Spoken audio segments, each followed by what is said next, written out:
Hello दोस्तों, कैसे हो आप सभी। आज मैं आपके लिए नई कहानी लेकर आई हूँ, सासू माँ के साथ रहने की इतनी बड़ी कीमत। आज सासू माँ बहुत खुश थी। उनकी बिटिया जो आने वाली थी वे प्रेग्नेंट थी। कुछ दिन उन्हें आराम मिल जाएगा, इसलिए सासू माँ ने उनके मना करने के बाद भी ज़बरदस्ती बुला लिया था। बिटिया को तो कोई परेशानी ना हो, इसलिए उसके आने से पहले ही उसका कमरा तैयार करवा दिया था और आराम से उसके पास बैठ सके। तो कल शाम को ही बाजार जाकर फ्रूट्स वगैरह ले आई थी। सासू माँ ने जैसे ही गेट पर गाड़ी रुकने की आवाज़ सुनी तो ऐसे दौड़ी जैसे उनके पैरों के नीचे पहिए लग गई हों। नंदरानी का यह दूसरा बच्चा था। पहले एक 10 साल की बेटी खुशी थी, फिर भी सासू माँ उन्हें हाथ पकड़ कर ऐसे अंदर लेकर आई जैसे वह कोई छोटा बच्चा हो, और कमरे में लाकर कहने लगी, बिटिया लेट जा, नहीं तो कमर में दर्द हो जाएगा।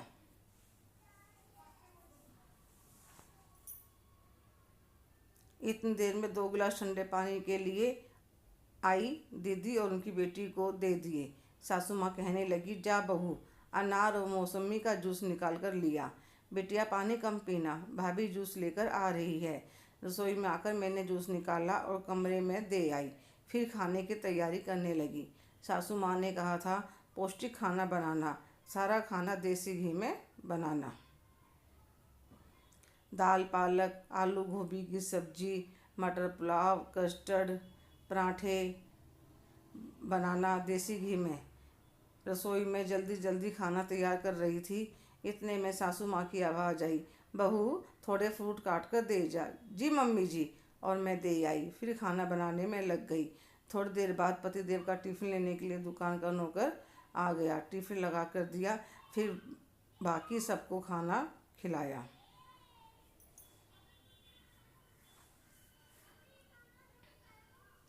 फिर मैंने भी खाना खा लिया। सारी रसोई समेट अपने कमरे में आराम करने आ गई, पर आंखों में नींद नहीं थी। दिमाग में बार बार 8 महीने पहले हुई घटना घूम रही थी। एक दिन मैं रसोई में काम करते करते चक्कर खाकर गिर गई, तो मेरे पति राकेश मुझे डॉक्टर को दिखाने ले गए। चेकअप करने के बाद पता चला, उन्होंने कहा, खुशखबरी है, आप मम्मी पापा बनने वाले हो। राकेश बहुत खुश थे। उन्होंने घर आकर अपनी माँ को बताया तो वह भी खुश थी कि दादी बनने वाली हैं। सब ठीक चल रहा था। उल्टियाँ बहुत हो रही थी। सासू माँ कहने लगी, नॉर्मल है, ऐसा होता है इस टाइम पर इतनी उल्टियाँ होने की वजह से खड़ा होना भी मुश्किल हो रहा था। तो राकेश कहने लगे, चलो निशा, एक बार डॉक्टर को दिखाते हैं। और हम डॉक्टर को दिखाने चले गए।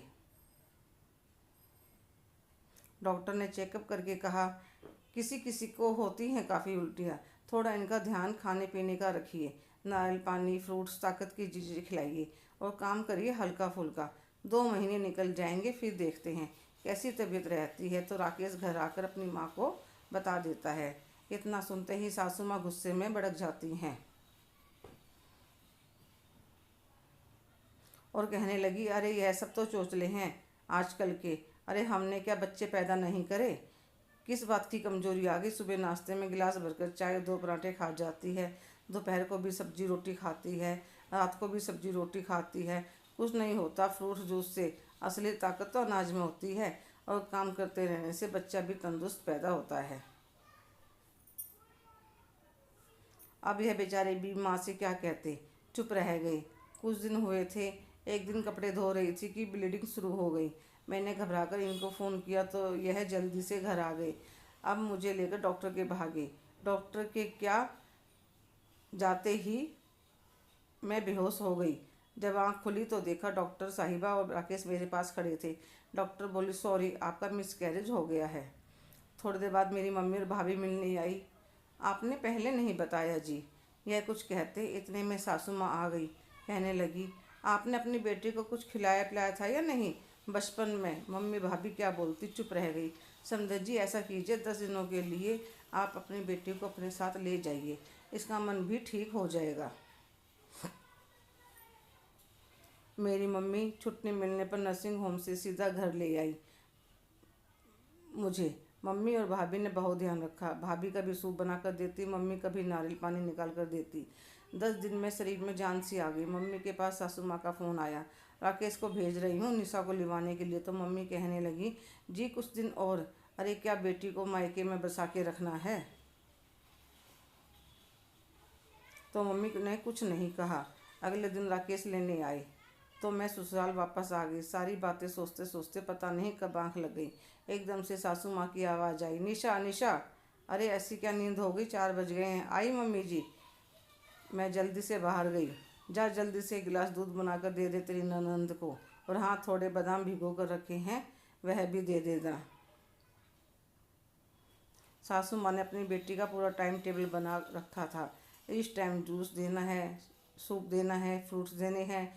खाना रात को जल्दी खा लिया कर, पैर तो नीचे रखने ही नहीं देती थी। यह भी देख रहे थे कि मम्मी कहती थी फ्रूट्स में क्या रखा है। बहन के लिए कितना लाती थे पर कहते कुछ नहीं थे। एक दिन दोपहर को मैं ननद को नारियल पानी देने गई। सासू माँ वहीं बैठी बात करने लग रही थी।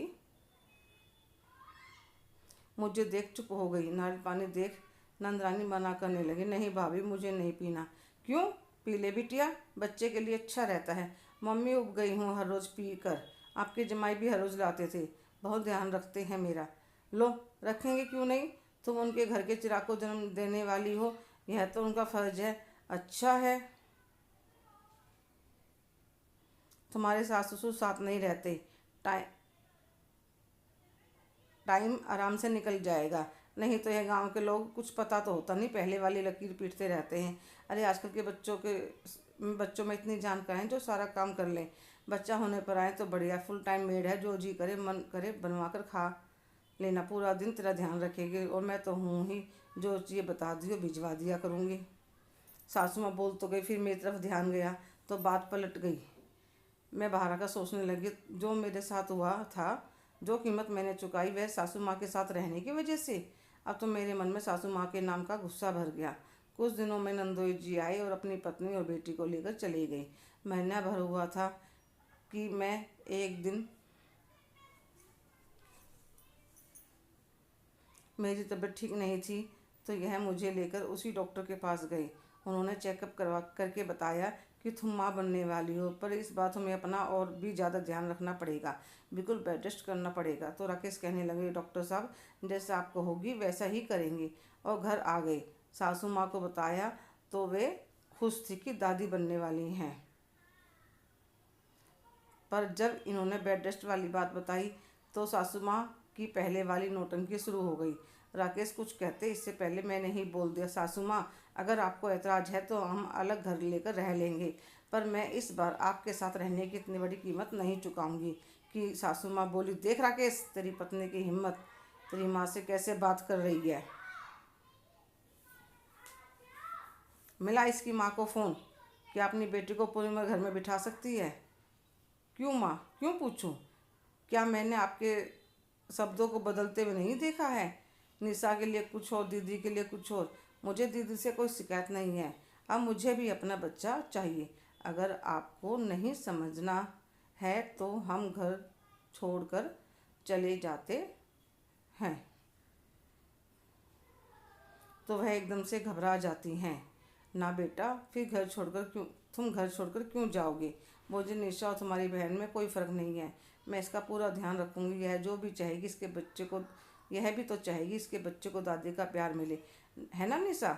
हाँ मम्मी जी, चाहती हूँ पर किसी कीमत पर नहीं। ना बहू, जैसे डॉक्टर कहे वैसे करना और घर छोड़कर मत जाना। तो दोनों मान जाते हैं। हेलो दोस्तों, आपको आज की कहानी कैसी लगी? क्या निशा का फैसला सही था? कमेंट करके ज़रूर बताना। अगर आपको कहानी अच्छी लगी हो तो इसे लाइक शेयर करना ना भूलें। और आपने अभी तक चैनल को सब्सक्राइब नहीं करा है तो प्लीज़ ज़रूर कीजिए। धन्यवाद।